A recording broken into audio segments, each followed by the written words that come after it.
कतरनी चूड़ा और चावल को शुद्ध देसी तरीके से तैयार किया जा रहा है। बिहार का ये चूड़ा और चावल इतना मशहूर है कि इसकी ख्याति न सिर्फ देश भर में बल्कि देश के उस पार विदेशों में भी चर्चित है। दरअसल बिहार का खुशबूदार और काफी पसंद किया जाने वाला चूड़ा और चावल की डिमांड अभी से होने लगी है। इस बार बिहार का खास चूड़ा और चावल देश के प्रधानमंत्री और राष्ट्रपति भी खाएंगे, जिसके लिए 200 एकड़ में जैविक खेती कर इसकी तैयारी की जा रही है। इस खबर में हम आपको सब कुछ विस्तार से बताएंगे, इसलिए हमारे साथ इस वीडियो के अंत तक जरूर बने रहें।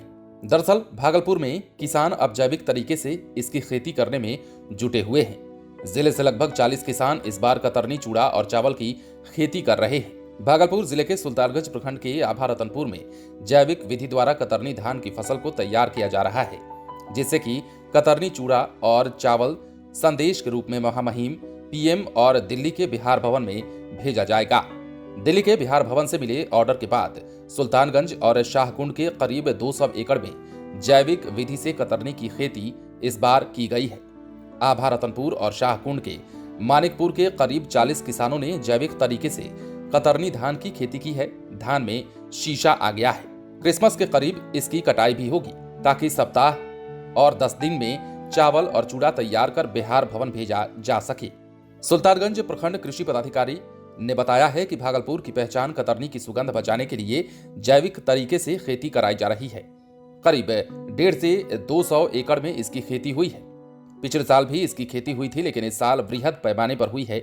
जैविक विधि से हुई खेती के द्वारा धान की खुशबू सामान्य तरीके से उपजे धान के मुकाबले काफी बेहतर होती है। अब हम आपको बताते हैं कि कतरनी चूड़ा और चावल की जैविक खेती होती कैसे है। राष्ट्रपति और प्रधानमंत्री को चावल और चूड़ा भेजने की तैयारी हो रही है। आभा रतनपुर के कतरनी किसान ने बताया कि उन्होंने अपने खेत में खाद के बदले जीवामृत डाले हैं, नीमा स्प्रे किया है। धान के बीज में फंगस को हटाने के लिए पंचपर्णी विधि अपनाई गई है। सिंह नक्षत्र में बुआई हुई है।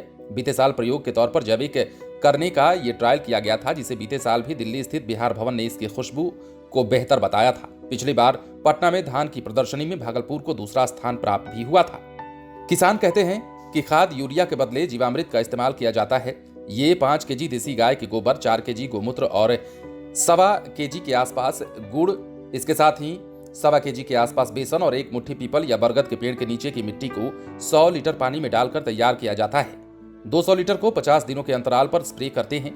किसान बताते हैं कि शुद्ध देसी तरीके से कतरनी को तैयार किया जा रहा है। उन्होंने ये भी बताया कि जैविक धान 12 मन प्रति बीघा उपज है, जबकि यूरिया खाद और पेस्टिसाइड्स के इस्तेमाल के बाद 14 से 15 मन प्रति बीघा पड़ता है, लेकिन जैविक कृषि करने की ओरिजिनल खुशबू मिली रहती है। बने रहें लाइव सिटीज के साथ। यदि अब तक आपने हमारे चैनल को सब्सक्राइब नहीं किया है तो सब्सक्राइब कर लीजिए, ताकि हम आपको खबरों से अपडेट रख सकें।